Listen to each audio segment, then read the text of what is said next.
എന്താണ് ആരോപണം എനിക്കറിയില്ല. പോസ്റ്റ് ഞാൻ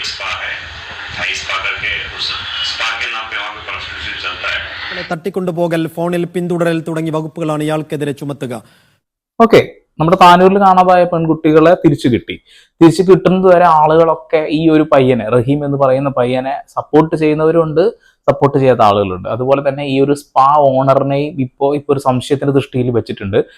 സന്ദീപ് വാര്യർ എന്ന് പറയുന്ന കോൺഗ്രസ് നേതാവ് ഇപ്പൊ പറഞ്ഞൊരു കാര്യമാണ്, 2 ദിവസമായിട്ട് അദ്ദേഹം അത് തന്നെയാണ് തുടരുന്നത്. അതായത് ഈ ഒരു സ്പായുമായി ബന്ധപ്പെടുത്തിക്കൊണ്ട് ഒരുപാട് കാര്യങ്ങൾ നടന്നിട്ടുണ്ട്. കൊറോണക്ക് 1.5 വർഷം മുൻപ് അവിടെ എന്തോ ഒരു വിഷയം ഉണ്ടായിട്ടുണ്ട്, പെൺവാണിഭ കേസും കാര്യങ്ങളൊക്കെ പറയുന്നു. പക്ഷെ ഞാൻ കുറെ തെരഞ്ഞു നോക്കുന്ന സമയത്ത് 2019-18 കാലഘട്ടങ്ങളിലൊക്കെ ഒരുപാട് മുംബൈയിൽ വർക്ക് ചെയ്യുന്ന സ്പായിലൊക്കെ നല്ല രീതിയിലുള്ള റെയ്ഡുകൾ നടത്തിയിട്ടുണ്ട്, ഒരുപാട് ആളുകൾ അറസ്റ്റ് ചെയ്തിട്ടുണ്ട്, അങ്ങനെ ഒരുപാട് കാര്യങ്ങൾ നടന്നിട്ടുണ്ട് എന്നുള്ളതാണ്. അതുകൂടാതെ തന്നെ ഇപ്പൊ ഈ പെൺകുട്ടികളെ കിട്ടിയത് ഇന്നലെയാണല്ലോ. 2 ദിവസം മുൻപ് ഈ മുംബൈയിൽ തന്നെ ഒരു പെൺകുട്ടിയെ റേപ്പ് ചെയ്യപ്പെട്ടിട്ടുണ്ട് എന്നുള്ളതാണ്. അപ്പൊ വലിയ രീതിയിൽ പ്രശ്നങ്ങൾ മുംബൈയിൽ നടക്കുന്നുണ്ട്. മുംബൈയെ പോലെയുള്ള ഒരു സ്ഥലത്തൊക്കെ എത്തിപ്പെട്ടു എന്ന് പറഞ്ഞിട്ടുണ്ടെങ്കിൽ നമുക്ക് ഭയം തന്നെയാണ്. അതൊരു ആൺകുട്ടി പോയാലും കണക്കാണ്. ഈ ഒരു സെക്ഷൽ ആയിട്ടുള്ള കാര്യങ്ങൾ മാത്രമല്ല, നമ്മുടെ ഓർഗൻസ് എടുത്തു കൊണ്ടുപോകുന്ന പരിപാടികളൊക്കെ ഉണ്ട്. അവിടെ കുനിഞ്ഞു നിന്നാൽ അത് പോകും എന്നുള്ള ഒരവസ്ഥയുള്ള ഒരു നാടാണ്. റഹീമിനെ അറസ്റ്റ് ചെയ്തിട്ടുണ്ട്, അല്ലെങ്കിൽ റഹീം അറസ്റ്റ് ചെയ്യപ്പെടാൻ പോവുകയാണ് എന്നുള്ളതാണ്. അതിനുള്ള കാരണം എന്ന് വെച്ചിട്ടുണ്ടെങ്കിൽ വാർത്ത കേൾക്കാം. മലപ്പുറം താനൂരിൽ നിന്ന് പെൺകുട്ടികളെ കാണാതായതിൽ കസ്റ്റഡിയിലുള്ള റഹീം അസ്ലമിന്റെ അറസ്റ്റ് ഉടൻ രേഖപ്പെടുത്തും. പ്രായപൂർത്തിയാകാത്ത കുട്ടികളെ തട്ടിക്കൊണ്ടുപോകൽ, ഫോണിൽ പിന്തുടരൽ തുടങ്ങിയ വകുപ്പുകളാണ് ഇയാൾക്കെതിരെ ചുമത്തുക. പെൺകുട്ടികളുടെ മൊഴി പോലീസ് രേഖപ്പെടുത്തി. പെൺകുട്ടികളുടെ മൊഴി രേഖപ്പെടുത്തിയിട്ടുണ്ട്. കുട്ടികളെ തട്ടിക്കൊണ്ടുപോയി എന്നുള്ള ഒരു കാര്യത്തിനാണ് ആൾ അറസ്റ്റ് ചെയ്യുന്നത്. കാരണം 17 വയസ്സുള്ള കുട്ടികളാണ്. ഇവർ തമ്മിലുള്ള ഈ ഒരു കണക്ഷൻ വരുന്നതൊക്കെയാണ് ശരിക്കും നിങ്ങൾ വാർത്ത കേട്ടാകെ ഞെട്ടിപ്പോവുക. അത്രയും കുറച്ച് സമയത്തിന്റെ ഉള്ളിലൊക്കെയാണ് ആളുകളല്ല ഇങ്ങനെയുള്ള കിഡ്സ് കമ്പനി ആവുന്നത്. ആ കമ്പനി ഉപയോഗിക്കുന്ന രീതികളൊക്കെ എങ്ങനെയൊക്കെയാണ് നിങ്ങൾ കേട്ടില്ലേ. ഇവൻ ഈ ഒരു കാര്യത്തിൽ എങ്ങനെ ഇൻവോൾവ് ആയത് എന്നുള്ള കാര്യം ഒന്ന് കേട്ടോക്കണം, നല്ല രസമാണ്. അതുപോലെ തന്നെ സ്പാ ഇവിടെ ഓണർ ആയിട്ടുള്ള ലിസി എന്നല്ല പേര്, അവരുടെ ഒരു ക്ലിപ്പും കൂടി ഈ വീഡിയോന്റെ അകത്തുണ്ട്. അതായത് സന്ദീപ് പറഞ്ഞൊരു കാര്യമുണ്ട്. ഈ മാധു ഈ ഒരു ചോദ്യം ചോദിച്ച സമയത്ത് അവരുടെ മുഖത്തുണ്ടായ എക്സ്പ്രഷനൊക്കെ നമുക്കതൊക്കെ ഒന്ന് പരിശോധിച്ച് പോകാം. കുട്ടികളുടെ മൊഴി രേഖപ്പെടുത്തിയിട്ടുണ്ട്. അല്പസമയം മുമ്പാണ് കുട്ടികളുടെ വിശദമായ മൊഴി പോലീസ് രേഖപ്പെടുത്തിയിട്ടുള്ളത്. ഈ കുട്ടികൾ തങ്ങൾക്ക് ഇങ്ങനെ യാത്ര പോകണമെന്ന ലക്ഷ്യത്തോടു കൂടിയാണ് പോയത് എന്നാണ് കുട്ടികൾ പോലീസിനോട് ഇപ്പോൾ പറഞ്ഞിട്ടുള്ളത്. അതോടൊപ്പം തന്നെ ഈ 2 കുട്ടികൾക്കൊപ്പം ഈ യുവാവും ഈ കുട്ടികളുടെ യാത്രാ പ്ലാനിങ്ങിൽ പങ്കാളിയായി. ഇവർ 3 പേരും ചേർന്നുകൊണ്ട് പ്ലാൻ ചെയ്താണ് ഈ യാത്ര നടത്തിയത് എന്നുള്ളൊരു സൂചനയാണ് പോലീസ് നൽകുന്നത്. എന്തൊക്കെയായിരുന്നു റഹീം എന്ന നാറിയുടെ ഡയലോഗുകൾ അല്ലേ? എന്നെ വിളിച്ചു വരുത്തിയതാണ്, എനിക്കൊന്നും അറിയില്ലായിരുന്നു, നമുക്ക് തിരിച്ചു പോകാമെന്ന് ഞാൻ പറഞ്ഞു എന്നൊക്കെ. ഇവർ മുൻകൂട്ടി പ്ലാൻ ചെയ്തതാണ് ഈ ഒരു കാര്യം, ഈ ഒരു യാത്ര. അവനൊക്കെ എന്താ ചെയ്യേണ്ടത്? ശരിക്കും പരീക്ഷ എഴുതിക്കൊണ്ടിരിക്കുന്ന കുട്ടികളാണ്. ഈ കുട്ടികളെയാണ് പരീക്ഷാ സമയത്ത് ഇവിടെ നിന്നും പ്ലാൻ ചെയ്തുകൊണ്ട് ഇവിടെ നിന്നും പുറത്തേക്ക് കൊണ്ടുപോയിട്ടുള്ളത്. ഇതിൽ പിന്നിൽ അവനെ നല്ല രീതിയിൽ ചോദ്യം ചെയ്തുകൊണ്ടിരിക്കുന്നുള്ളൂ, കൃത്യമായിട്ട് പുറത്തേക്ക് വരും. പിന്നെ പെൺകുട്ടികൾ ഇപ്പോഴും ആ ഒരു വാദത്തിൽ ഉറച്ചു നിൽക്കുകയാണ്, ഞങ്ങൾ ടൂറ് പോയതാണ്, പ്ലാൻ ചെയ്തതാണ് എന്നുള്ള കാര്യം. പക്ഷെ ആ ഒരു പെൺകുട്ടികളിൽ ഒരു പെൺകുട്ടി ഫോൺ വിളിച്ച സമയത്ത് മലയാളി സമാജത്തിന്റെ ആളോട് പറഞ്ഞ കാര്യങ്ങൾ നിങ്ങൾ കേട്ടിട്ടുണ്ടാവും അല്ലെ? ഞങ്ങൾക്ക് 18 വയസ്സാണ്, ഞങ്ങൾ 16 വയസ്സാണെന്ന് ഇവർ നുണ പറയുകയാണ്. അതുകൂടാതെ തന്നെ ഞങ്ങളെ വീട്ടിലാകെ പ്രശ്നങ്ങളാണ്, അതുകൊണ്ടാണ് ഞങ്ങൾ പോയത് എന്നുള്ളത്. അതിൽ നിന്നും നമുക്ക് കൃത്യമായിട്ട് അറിയാം ഇതിൽ മറ്റെന്തോ നടന്നിട്ടുണ്ട് എന്നുള്ളത്.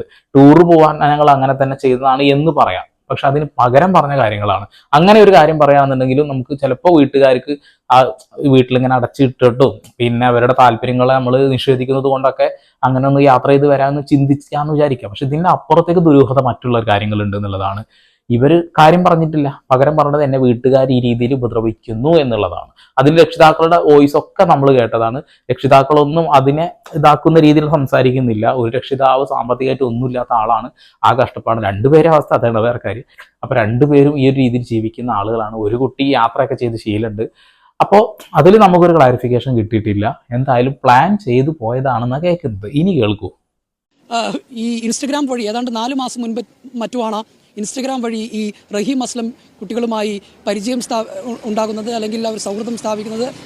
ആ സൗഹൃദത്തിൻ്റെ പിൻബലത്തിലാണ് ഇവർ ഇത്തരത്തിൽ ഒരു പ്ലാനിങ് നടത്തി ഈ യാത്ര നടത്തിയതെന്നുള്ളതാണ് വിവരം. അതോടൊപ്പം തന്നെ നമുക്ക് പറയാം, അതായത് 4 മാസം കൊണ്ടാണ് ഇവർ ഇൻസ്റ്റാഗ്രാമിൽ നിന്ന് പരിചയപ്പെടുന്നത്. 4 മാസത്തിൻ്റെ ഉള്ളിൽ തന്നെ ഒരു വൃത്തികെട്ട സ്ഥലത്തേക്ക് പോകാൻ ഇവിടെ പ്ലാനിങ് നടന്നു എന്നുള്ളത് ഇവൻ പ്ലാൻ ചെയ്തിട്ടുണ്ടാവും അല്ലെ? ഇവൻ തന്നെയാണ് കൊണ്ടുപോയിട്ടുണ്ടാവുക. ഇവനുള്ള കേസും കാര്യങ്ങളൊക്കെ അവിടെ ഇട്ടിട്ടുണ്ട്. അവൻ എന്തായാലും അറസ്റ്റ് ചെയ്യും, അവിടെ കിടക്കട്ടെ. അതായത് ഇത്രയും ചെറിയ പെൺകുട്ടികളെ വലയിലാക്കി കൊണ്ടുപോയി എന്നുള്ളതാണ്. പിന്നെ ഈ ബോംബെ എന്ന നഗരത്തിലേക്ക് പോയി ശീലമുള്ള ഒരു മനുഷ്യൻ കൂടിയാണ് ഈ പറയുന്ന പയ്യൻ. ഈ റഹീമിന് ഈ ഒരു സാധനങ്ങളൊക്കെ പർച്ചേസ് ചെയ്യാൻ പോയിട്ട് പരിചയമുള്ള ഒരു നാടും കൂടിയാണ്. ആ ഒരു കാര്യം നിങ്ങൾ പ്രത്യേകം ശ്രദ്ധിക്കണം. ന്യൂസ് ചാനലുകളിലൊക്കെ അത് പറയുന്നുണ്ട്. അങ്ങനെയുള്ള ഒരു മനുഷ്യനാണ് അവിടെ എത്തുന്നത് വരെ നമ്മളെ പറ്റിച്ചു എന്നുള്ളതാണ്. ഇവനെ ഫോൺ കോണ്ടാക്ട് ചെയ്തപ്പോൾ ഇവൻ പറഞ്ഞുകൊണ്ടിരിക്കുന്നത് ഞാൻ അവരെ തിരിച്ചു കൊണ്ടുവരാൻ ശ്രമിച്ചു, അതാണ് ഇതാണ് എന്തൊക്കെയാണ് പറഞ്ഞിരിക്കുന്നത്. ഫുൾ വൈരുദ്ധ്യങ്ങളുടെ അങ്ങോട്ട് തിരമാലകൾ അടിച്ചുകൊണ്ടിരിക്കുകയായിരുന്നു. അതുകൊണ്ടൊക്കെ തന്നെ കേരള പോലീസ് അവനെ കാത്തിരുന്ന് കൊണ്ടുപോയി. ഇനി ഇതിൽ ഒരുപാട് കാര്യങ്ങൾ സന്ദീപ് പറയുന്ന പോലെ തന്നെ, സന്ദീപ് വാര്യർ പറയുന്നത് പോലെ തന്നെ ഒരുപാട് കാര്യങ്ങൾ പുറം ലോകം അറിയാനുണ്ട് ഈ സ്പായുമായി ബന്ധപ്പെടുത്തിക്കൊണ്ടൊക്കെ തന്നെയാണ്. തന്നെ ഇപ്പോൾ താനൂർ പോലീസിന്റെ കസ്റ്റഡിയിലുള്ള റഹീം അസ്ലമിന്റെ അറസ്റ്റ് അല്പസമയത്തിനകം തന്നെ രേഖപ്പെടുത്തും എന്നാണ് നമുക്ക് ലഭിക്കുന്ന വിവരം. ഈ പ്രായപൂർത്തിയാകാത്ത പെൺകുട്ടികളെ തട്ടിക്കൊണ്ടുപോകൽ, അതോടൊപ്പം തന്നെ ഇവരെ ഫോണിൽ പിന്തുടരൽ എന്നീ വകുപ്പുകൾ ആണ് നിലവിൽ ഈ വകുപ്പുകൾ ചുമത്തിയാണ് അറസ്റ്റ് ഉണ്ടാവുക എന്നുള്ള. കൂടുതൽ വകുപ്പുകൾ ഉണ്ടാകുമോ എന്നുള്ളത് അല്പസമയത്തിനകം തന്നെ അറിയാൻ കഴിയുമെന്നുള്ളതാണ്. 4 മാസം മുമ്പ് പരിചയപ്പെട്ട പെൺകുട്ടികളെ കൺവിൻസ് ചെയ്ത് ടൂർ പോകാം എന്ന് പറഞ്ഞുകൊണ്ട് കൊണ്ടുപോയി എന്നുള്ള കാര്യമാണ് അറിയാൻ കഴിഞ്ഞിട്ടുള്ളത്. പെൺകുട്ടികൾക്ക് എന്തായാലും വീട്ടിലേക്ക് പോകാൻ ഇന്ന് കഴിയില്ല. കൗൺസിലിംഗ് കഴിഞ്ഞതിന് ശേഷം പോലീസുകാർ തീരുമാനിക്കും. അതായത് കുട്ടികളെ കുറച്ച് ദിവസം മാറ്റി നിർത്തണോ അല്ലെങ്കിൽ എന്ന് വീട്ടിലേക്ക് വിടണോ, അതൊക്കെ അവർ തീരുമാനിക്കുക എന്നുള്ള കാര്യമാണ്. രക്ഷിതാക്കൾക്കും കൂടി കൗൺസിലിംഗ് കൊടുക്കുന്നത് ഒരു നല്ല കാര്യമാണ്. എല്ലാ രക്ഷിതാക്കളും കൂടി കൗൺസിലിംഗ് കൊടുക്കുന്നത് നല്ലതാണ്.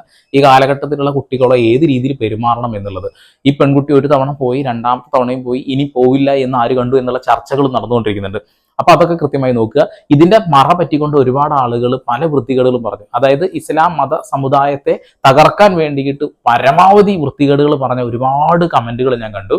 ഈ ഒരു വിഷയത്തിൽ ഒരു സാമുദായിക വിഷയമായിട്ട് മാറരുത്. ഈ ജനറേഷനിലുള്ള കുട്ടികളുടെ സ്വഭാവ വൈകല്യങ്ങളായിട്ട് നമ്മളിത് കാണണം എന്നുള്ളതാണ്. ഈ ഒരു കാര്യത്തിൽ പല ആളുകളും പറയും 90s കിഡ്സ് ആണല്ലോ അല്ലെങ്കിൽ 80s കിഡ്സ് ആണല്ലോ ഈ 2K കിഡ്സ്, അപ്പോൾ അതിന് ഉത്തരവാദിത്വം ഇവർക്കല്ലേ എന്നുള്ളതാണ്. എല്ലാ കാലങ്ങളിലും എല്ലാ നൂറ്റാണ്ടുകളിലും ഓരോ രീതിയിലുള്ള മാറ്റങ്ങൾ നമ്മളെ മക്കൾക്ക് ഉണ്ടായിക്കൊണ്ടേയിരിക്കും. നമ്മളൊക്കെ എന്തായാലും ഘട്ടം ഘട്ടമായിട്ട് എല്ലാ ഘട്ടങ്ങളിലൂടെയും കടന്നു വന്ന ആളുകളാണ്. ടെക്നോളജികളൊക്കെ നമ്മൾ രുചിച്ചറിഞ്ഞ് വന്ന ആളുകളാണ്. ഇപ്പോഴുള്ളത് നമുക്ക് കിട്ടുന്നുണ്ട്. പക്ഷെ ഈ കുട്ടികൾ നേരെ വന്ന് വീഴുന്നത് ഈ ഒരു സ്വർണ്ണക്കരണ്ടി വായിൽ കൂടെ ജനിച്ചെന്ന് പറയില്ല, അതേപോലെയാണ്. അവർക്ക് നേരെ കിട്ടുന്ന സാധനം എന്താ? ഇതാണ്. പണ്ടൊക്കെ നമ്മുടെ രക്ഷിതാക്കൾ കയ്യിൽ വെക്കുന്നത് ഓരോ പുസ്തകങ്ങളായിരിക്കും അല്ലെ. അപ്പൊ അതൊക്കെ ഇങ്ങനെ മറക്കണ കാണുമ്പോൾ കുട്ടികൾക്ക് കൗതുകം തോന്നി നമ്മൾ അതിലേക്ക് വന്ന് വീഴും. അങ്ങനെ നമ്മളും ആ രീതിയിൽ വളർന്നു മാറി വന്നവരാണ്. പക്ഷെ ഇപ്പൊ കാണുന്നത് എന്താ വെച്ചാൽ വീട്ടില് അമ്മയാണെങ്കിലും പെങ്ങന്മാരാണെങ്കിലും അമ്മച്ചിയാണെങ്കിലും ആരാണെങ്കിലും കയ്യിൽ കിട്ടുന്ന മൊബൈൽ ഫോൺ ഇരുന്ന് ഇങ്ങനെ കളിച്ചിരിക്കുക. കുട്ടികൾക്ക് ഭക്ഷണം കഴിക്കാൻ വേണ്ടി ഫോൺ കൊടുക്കുന്ന അമ്മമാരെ നമ്മൾ കണ്ടിട്ടുണ്ട്. അപ്പൊ നിരന്തരമായി കുട്ടികൾക്ക് ഈ ഒരു കാര്യം, ഈ ടെക്നോളജി തന്നെയാണ് മുൻകൂട്ടി കിട്ടുന്നത്. അപ്പൊ നമ്മളെക്കാൾ കൂടുതൽ അതിലേക്ക് അഡിഷൻ വരുന്നവർക്കാണ്. അങ്ങനെയാണ് കുട്ടികൾ പലപ്പോഴും ഈ രീതിയിൽ പോകുന്നത്. വിദ്യാഭ്യാസ മന്ത്രിയോട് ഞാൻ ഒന്നും പറയുന്നില്ല, കാരണം അത്രക്ക് വകതിരിവുള്ളത് മനസ്സിലായി. ഇവര് വന്നതിന് ശേഷം പോയിട്ട് കൈയൊക്കെ കൊടുത്തിട്ട് പോകുന്നു എന്നുള്ളതാണ്. എന്ത് മനുഷ്യനാ. ഇവിടെ മാറ്റങ്ങൾ വരുത്തേണ്ട കാര്യങ്ങളെ കുറിച്ച് ചിന്തിച്ചിട്ട് പോലുമില്ല. ഓക്കെ, നമുക്ക് ഇനി ആ ഒരു സ്പാ ഓണറിനോട് സംസാരിക്കുന്ന സമയത്ത് അവർക്കുണ്ടായ കുറച്ച് കാര്യങ്ങൾ, ഒരു ഭാവമാറ്റം സന്ദീപേട്ടൻ പറഞ്ഞത് എന്താണെന്ന് നമുക്ക് നോക്കാം. അങ്ങുമായി ബന്ധപ്പെട്ട ചില ആരോപണങ്ങൾ അദ്ദേഹം ഉന്നയിക്കുന്നുണ്ട്. ഞാനത് ആദ്യമായി കാണുന്ന ഒരാളെന്ന നിലയ്ക്ക് അങ്ങനെ വ്യക്തമായി ഉന്നയിക്കാൻ തയ്യാറാകുന്നുമില്ല. എന്തെങ്കിലും തരത്തിലുള്ള നിയമപ്രശ്നങ്ങളോ മറ്റു കാര്യങ്ങളോ അഭിമുഖീകരിക്കാൻ വേണ്ടിയിട്ടുള്ള ഒരു പശ്ചാത്തലം, ഇത് ഞാൻ അങ്ങേ ഈ ചർച്ചയുടെ അതിഥിയായി ക്ഷണിച്ചതാണ്, ഇങ്ങനൊരു സാഹചര്യത്തിലേ അല്ല. എന്നിരുന്നാൽ പോലും ഈ വിഷയവുമായി ബന്ധപ്പെട്ട ആരോപണം വന്ന സ്ഥിതിക്ക് അങ്ങേക്ക് അങ്ങയുടെ സാഹചര്യം വ്യക്തമാക്കാൻ കഴിയുമെങ്കിൽ നന്നായിരിക്കുമെന്ന് തോന്നുന്നു. എന്താണ് ആരോപണം? എനിക്കറിയാം. പോസ്റ്റ് ഞാൻ വായിച്ചു തരണമോ? കുട്ടികളെ കാണാതായ സംഭവത്തിൽ മുംബൈയിലെ ബ്യൂട്ടി പാർലറിന്റെ റോൾ വിശദമായി അന്വേഷിക്കണം. അവിടെ നിന്ന് അറിഞ്ഞ കൃത്യമായ ചില വിവരങ്ങളുടെ അടിസ്ഥാനത്തിലാണ് ഇക്കാര്യം പറയുന്നത്. കസ്റ്റമറുടെ വീഡിയോ സൂക്ഷിച്ചതുമായി ബന്ധപ്പെട്ടതിൽ അവിശ്വസനീയതയുണ്ട്. കോവിഡിന് 1.5 വർഷം മുമ്പ് ഈ സ്ഥാപനത്തിനെതിരെ മുംബൈ പോലീസിന്റെ അന്വേഷണം നടപടിയും ഉണ്ടായിട്ടുണ്ടോ എന്ന് അന്വേഷിക്കണം തുടങ്ങിയവയൊക്കെയാണ് ആരോപണങ്ങളായി വരുന്നത്.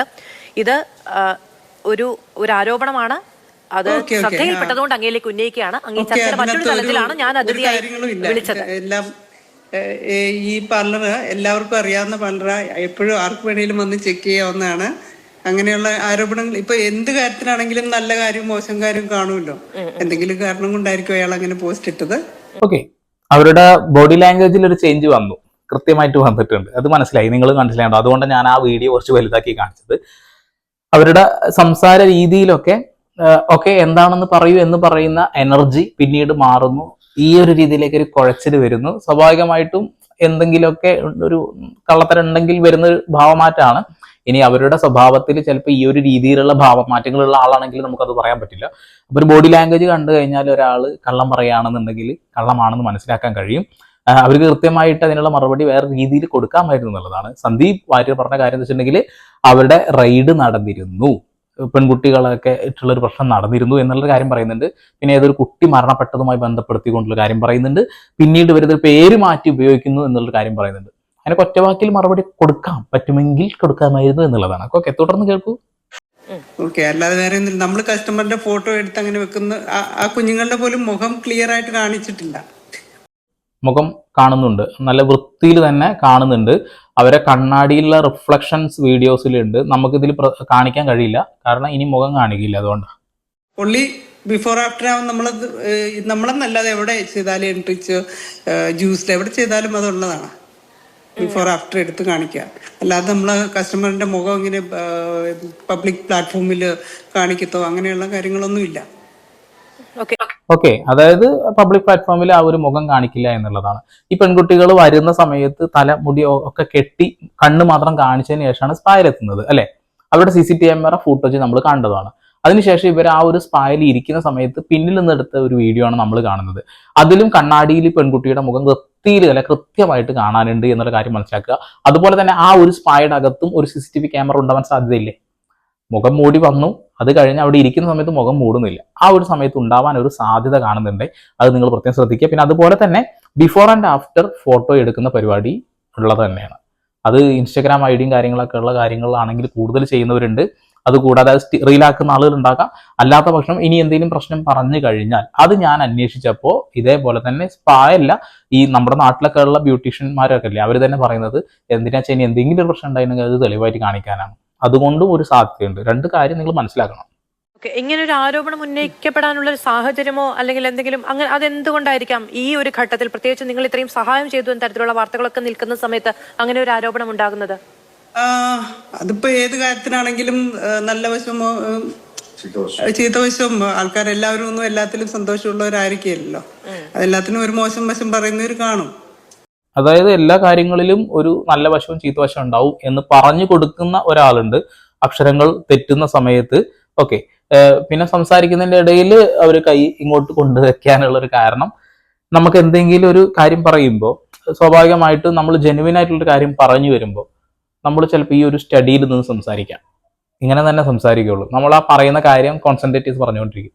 നമ്മൾ മറ്റുള്ള ശരീര അവയവങ്ങളൊക്കെ ഇങ്ങനെ ഇളക്കുമ്പോൾ നമ്മൾ എന്തെങ്കിലുമൊക്കെ ഒന്ന് തിങ്ക് ചെയ്ത് സംസാരിക്കുന്ന ഒരു പക്ഷേ ചിലപ്പോൾ ഒരു വാക്ക് അദ്ദേഹം പറഞ്ഞ് സപ്പോർട്ട് ചെയ്തിട്ടുണ്ട്, ആ വാക്ക് കിട്ടാത്തത് കൊണ്ട് കൈവച്ചതാവും. ഓക്കെ, നമ്മൾ അങ്ങനൊന്നും പറയേണ്ട ആവശ്യമില്ലല്ലോ. നമ്മൾക്കിപ്പോ ഇതെല്ലാം ഓപ്പൺ ആയിട്ടുള്ള സംഗതിയല്ലേ, നമ്മൾ സീക്രട്ട് ആയിട്ടുള്ള സംഗതികളൊന്നും അല്ല. അപ്പൊ എല്ലാവർക്കും എപ്പോഴാണേലും വന്ന് നോക്കാമല്ലോ. പാർലർ എന്ന് പറയുമ്പോൾ പല ടൈപ്പ് കാണും ആൾക്കാർക്ക്. ഇത് ഈ പാർലറിലൊന്നും പോയിട്ടില്ലാത്ത ആൾക്കാർ വിചാരിക്കുന്ന ബ്യൂട്ടി പാർലർ എന്ന് പറഞ്ഞാൽ അവിടെ വേറെ എന്തൊക്കെയാണ് സംഭവിക്കുന്നത്, ഇങ്ങനെയൊക്കെ ആയിരിക്കാം. പക്ഷെ ഇതങ്ങനെയുള്ള ഇതൊന്നും ഒരു തൊഴിലിടം എന്ന നിലയ്ക്ക് ഇത്രമേൽ അധിക്ഷേപം കാലാകാലങ്ങളിൽ ഉണ്ടായിട്ടുള്ള ഒരു തൊഴിലിടം വേറെ ഉണ്ടോ എന്നുള്ളതൊക്കെ സംശയമാണ്. മാത്രമല്ല നിയമപരമായ ഇഷ്യൂസ് ഒന്നും ഉണ്ടായിട്ടില്ല. ഈ പറയുന്ന സംവിധാനത്തിനടിയിൽ തന്നെ നിയമപരമായി പ്രവർത്തിക്കുന്ന ഒരു സ്ഥാപനമാണ് അങ്ങയുടേത്. അതെ അതെ അതെ, തീർച്ചയായും. ഓക്കെ, നിയമപരമായിട്ട് യാതൊരു പ്രശ്നങ്ങളും അവർ അഭിമുഖീകരിച്ചിട്ടില്ല എന്ന് പറയുന്നത്. എന്തായാലും അത് വരും ദിവസങ്ങളിൽ സന്ദീപ് ആറ്റാൻ നിങ്ങൾ തന്നെ കൊണ്ടുവരേണ്ടി വരും. ഞാൻ കുറെ ഗൂഗിൾ ചെയ്ത് നോക്കി, എനിക്ക് ഒന്നും കിട്ടിയില്ല. പക്ഷേ ഞാനൊരു ക്ലിപ്പ് ഇവിടെ കേൾപ്പിക്കാം, അല്ലെ കാണിക്കാം. അതായത് ഒരു പോലീസ് മേധാവി പറയുന്ന ഒരു കാര്യമാണ്. ഇതൊരു 9 വർഷം മുമ്പ് സംഭവിച്ചതാണ്. അതായത് മുംബൈയിൽ ഇത്തരത്തിൽ സ്പായുമായി ബന്ധപ്പെടുത്തിക്കൊണ്ട് ഒരുപാട് രീതിയിലുള്ള ഇല്ലീഗൽ ആയിട്ടുള്ള കാര്യങ്ങൾ, ഇമ്മോറൽ ട്രാഫിക് കാര്യങ്ങളൊക്കെ നടക്കുന്നുണ്ടായിരുന്നു എന്നുള്ള കാര്യം, ഇപ്പോഴും നടക്കുന്നുണ്ട് എന്നുള്ള കാര്യം, ഈ മുംബൈ എന്ന് പറയുന്ന നഗരം അത്ര സുരക്ഷിതമല്ല എന്നുള്ളൊരു കാര്യം. ആ ഒരു ക്ലിപ്പ് ഒന്ന് കണ്ടോക്ക്.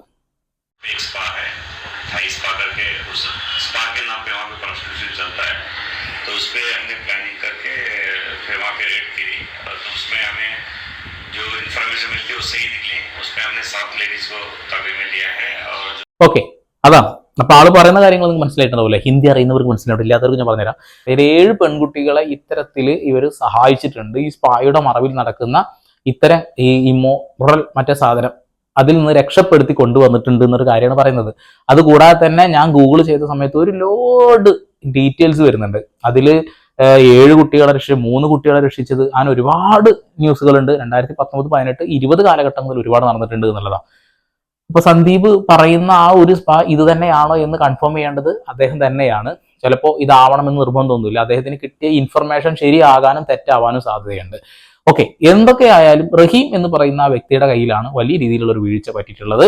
രണ്ടാമത് ഈ ഒരു ഫാമിലിയുടെ ഭാഗത്ത് സംഭവിച്ചിട്ടുണ്ട്. അതെന്താ വെച്ചിട്ടുണ്ടെങ്കിൽ കുട്ടികളൊന്ന് മനസ്സിലാക്കി അവരെ ഒന്ന് ആ രീതിയിൽ എടുക്കാനുള്ള ഒരു കഴിവില്ലായ്മ അവർക്കുണ്ട്. അവർ തന്നെ സമ്മതിക്കുന്നു ഞങ്ങൾ തന്തവൈബാണ്, ഞങ്ങൾ തന്തമാരാണെന്നുള്ളത്. അതിലൊരു മാറ്റം വരിക തന്നെ വേണം. മൊബൈൽ ഫോണിന്റെ ഈ ഒരു ഉപയോഗവും നമുക്ക് ഒരു 18 വയസ്സിന് താഴെയുള്ള കുട്ടികളിൽ നിന്ന് മാറ്റി നിർത്തുന്ന രീതിയിലേക്ക് മാറ്റുക എന്നുള്ള കാര്യമാണ്. ഇതിനെ നമുക്കൊരിക്കലും പിടിച്ചു കെട്ടാൻ കഴിയാത്ത രീതിയിൽ ഇത് വലിയൊരു കുത്തൊഴുക്ക് പോലെ ഒഴുകിക്കൊണ്ടിരിക്കുക, ഒലിച്ചൊലിച്ച് പോയിക്കൊണ്ടേയിരിക്കും. അതിൽ ഏറ്റവും കൂടുതൽ ഒലിച്ചു പോകപ്പെടുന്നത് നമ്മുടെ കാലിന്റെ അടിയിലെ മണ്ണ് തന്നെയായിരിക്കും എന്നുള്ളതാണ്. മറ്റുള്ള 2K കിഡ് എന്നൊക്കെ പറയുന്ന ആളുകളൊക്കെ അവിടെ പിടിച്ചു നിൽക്കും. കാരണം അവരാ ഒഴുക്കിനെ ആസ്വദിക്കുന്ന ആളുകളാണ്. ലഹരിയാണെങ്കിലും ഇത്തരം രീതിയിലുള്ള കാട്ടിക്കൂട്ടലുകളാണെങ്കിലൊക്കെ ഇവർ ഇപ്പൊ ഭയങ്കര ഇതിൽ മുൻപന്തിയില്ല. അതിനർത്ഥം ബാക്കിയുള്ള ആളുകളൊക്കെ നല്ലവരാണെന്നല്ല, മോശം ആളുകൾ എല്ലാ ഇടങ്ങളിലുണ്ട്. ആനാളൂരിലുള്ള ഒരു ബസ് ഡ്രൈവർ ഒരാളെ തല്ലിയത് കണ്ടില്ലേ? അതുകൂടാതെ തന്നെ മലപ്പുറം ജില്ലയിൽ മറ്റൊരു ഓട്ടോ ഡ്രൈവർ അടിച്ച് കൊന്നത് നിങ്ങൾ കണ്ടില്ലേ? അതുകൂടാതെ തന്നെ തിരൂര് താനൂര് സ്ഥലങ്ങളിൽ 3 ദിവസം അടുപ്പിച്ച് കിട്ടിയത് എത്രയോ ലക്ഷം കോടിക്കണക്കിന് രൂപയുടെ ഈ ഇത്തരം ലഹരി പദാർത്ഥങ്ങളാണ്. ആളുകൾ അറസ്റ്റ് ചെയ്യപ്പെടുന്നുണ്ട്. ഞാൻ മലപ്പുറം ജില്ലയിൽ ഇങ്ങനെ ഒരു കാര്യം നടന്നുകൊണ്ടാണ് മലപ്പുറം ജില്ലയിലെ പറഞ്ഞത്. ഞാൻ മലപ്പുറം ജില്ലക്കാരനാണ്. അപ്പോൾ നമ്മുടെ ചുറ്റിലും നടക്കുന്ന ഇത്തരം കാര്യങ്ങൾ നമ്മൾ കണ്ണടച്ചിട്ട് ഇരുട്ടാക്കിയിട്ട് ഒരു കാര്യമില്ല. എല്ലാ ഇടങ്ങളിലും നടക്കുന്നു, നമ്മുടെ നാട്ടിൽ നടക്കുന്നു. ഓക്കെ, എല്ലാ ജില്ലകളും ഇപ്പൊ ഒരു വാശിയോട് കൂടിയിട്ട് ഇത്തരം വൃത്തികേടുകൾ ചെയ്തുകൊണ്ടിരിക്കുന്ന നമ്മൾ കാണുന്നുണ്ട്. ഏറ്റവും കൂടുതൽ കാണുന്നത് 2K ആണ്. എന്നാൽ പോലും അതിൽ 90s പങ്കുണ്ട്, നമുക്കും പങ്കുണ്ട്. ഇല്ല എന്ന് പറഞ്ഞാൽ അവരെ ചവിട്ടിത്താഴ്ത്താനും നമ്മളെ കൊണ്ട് കഴിയില്ല. രക്ഷിതാക്കൾ എന്ത് പറഞ്ഞാലും കുട്ടികൾ കേൾക്കാത്ത ഒരവസ്ഥയിലേക്കും കാര്യങ്ങൾ നീങ്ങിക്കൊണ്ടിരിക്കുന്നുണ്ട്. ഇതിനൊക്കെ ഒരു അറുതി വരണമെങ്കിൽ ഒന്ന്, നമ്മൾ അവരുടെ കൂടെ അങ്ങ് ഓടുക എന്നുള്ളതാണ്. 2, ഈ കുട്ടികളുടെ കയ്യിലുള്ള ഇത്തരം മൊബൈൽ ഫോണുകളുടെ ദുരുപയോഗം, രാത്രി 10 മണിക്ക് ശേഷം ആൺകുട്ടികൾക്ക് പോലും നമ്മൾ വീട്ടിൽ നിന്ന് പുറത്തു പോകാനുള്ള അനുവാദം കൊടുക്കുന്നത് അവസാനിപ്പിക്കുക. അങ്ങനെയൊക്കെ ചെയ്ത് കഴിഞ്ഞാൽ തന്നെ കാര്യങ്ങൾ എളുപ്പമാകും. അതുകൂടാതെ തന്നെ ഇപ്പൊ കുട്ടികൾ പുറത്തിറങ്ങാൻ ഉപയോഗിക്കുന്ന ഒരു വലിയ കാര്യം എന്താ വെച്ചിട്ടുണ്ടെങ്കിൽ, കളിക്കളങ്ങളില്ല, ആകെയുള്ളത് ഇങ്ങനെയുള്ള ടർഫുകളാണ്. ടർഫുകളിലേക്ക് പോകുന്ന ഒരു പരിപാടി. 9 മണിക്ക് ശേഷം ടർഫ് പാടില്ല എന്നുള്ളൊരു നിയമം കൊണ്ടുവന്നാൽ തന്നെ കുട്ടികൾ വീട്ടിൽ നിന്ന് പോകുമ്പോൾ എങ്ങോട്ടാടാന്ന് ചോദിക്കാം, അത് തടയാൻ പറ്റുകയും ചെയ്യും. അതൊക്കെ തന്നെയാണ് ചെയ്യേണ്ടത്. ഒരു 18 വയസ്സിന് താഴെയുള്ള കുട്ടികൾക്കെങ്കിലും നമ്മളൊരു ചെറിയ രീതിയിലുള്ള ഒരു നിയമ തടസ്സങ്ങൾ, സ്വാതന്ത്ര്യത്തിന്റെ മുകളിൽ ചെറിയൊരു പിടുത്തം പിടിച്ചിട്ടില്ല എന്നുണ്ടെങ്കിൽ നാളെ നമുക്ക് പിടിക്കാൻ കഴിയില്ല. നമ്മുടെ കഴുത്തിൽ അവർ കയറി പിടിക്കും. ഇപ്പോൾ ഒരുപാട് ട്രോളുകൾ വരുന്നുണ്ട്. ചുറ്റികയറ്റി പോകുന്ന കുട്ടിയെ കാണുമ്പോൾ അച്ഛനമ്മയും തല താഴ്ത്തി നിൽക്കും. ചില കുട്ടികൾ തലക്കടിച്ച് പൊട്ടിക്കും, ചില കുട്ടികൾ ചിലപ്പോൾ ആണി അടിക്കാൻ പോയതാവും. അപ്പൊ അതാണ് അവസ്ഥ. ട്രോളന്മാർ ട്രോളാൻ ഉപയോഗിക്കുന്ന പല കാര്യങ്ങളും നമ്മൾ തിങ്ക് ചെയ്യേണ്ട, ചിന്തിക്കേണ്ട കാര്യങ്ങൾ കൂടിയാണ് അല്ലേ? ഓക്കെ, അപ്പോൾ റഹീമിനെ അറസ്റ്റ് ചെയ്തു. റഹീമിനെതിരെ എടുത്ത കേസുകൾ ഇത്തരം രീതിയിലാണ്: തട്ടിക്കൊണ്ടുപോവുക, പിന്തുടരുക എന്നുള്ള കേസാണ്. ഈ ലൂസിയുമായി റിലേറ്റഡ് ആയിട്ടുള്ള അല്ലെങ്കിൽ ഈ സ്പായുമായി റിലേറ്റഡ് ആയിട്ടുള്ള കാര്യങ്ങൾ വരും ദിവസങ്ങളിൽ നമുക്ക് അറിയാൻ കഴിയുമെന്ന് വിചാരിക്കുന്നു. കുട്ടികളെ കൃത്യമായിട്ട് പൂർണ്ണമായിട്ടും ഇപ്പോഴും അത് മനസ്സിലാക്കിയിട്ട് ചോദിച്ചിട്ടൊന്നുമില്ല എന്ന് തന്നെയാണ് മനസ്സിലാക്കാൻ കഴിഞ്ഞിട്ടുള്ളത്. അവർ ടൂർ പോയതാണത്രേ. ഓക്കെ, ചാനൽ ഇഷ്ടമുണ്ടെങ്കിൽ സബ്സ്ക്രൈബ് ചെയ്യുക, വീണ്ടും പുതിയ വാർത്താ വിശേഷങ്ങളുമായി ഞാൻ വരുവതற்கு സന്ദീപ് സൈനിങ് ഓഫ്.